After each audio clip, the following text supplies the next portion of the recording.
মা কি বানাচ্ছো? Chicken sandwich বানাচ্ছি। আরে বাহ, এখন কি করছো এটা? এটা পাউরুটিটা বাটার দিয়ে সেঁকে নিলাম।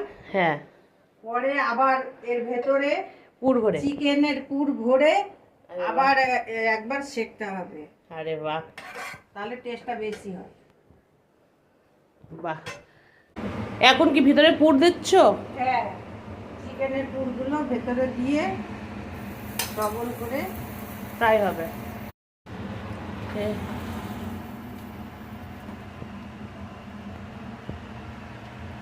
আজকে আমাদের ডিনারে থাকছে স্যান্ডউইচ। আর দিব। না ঠিক আছে, হয়ে গেল।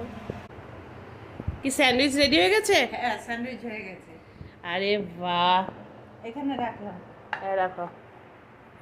আমাদের টেস্টি টেস্টি স্যান্ডউইচ বন্ধুরা রেডি হয়ে গেছে।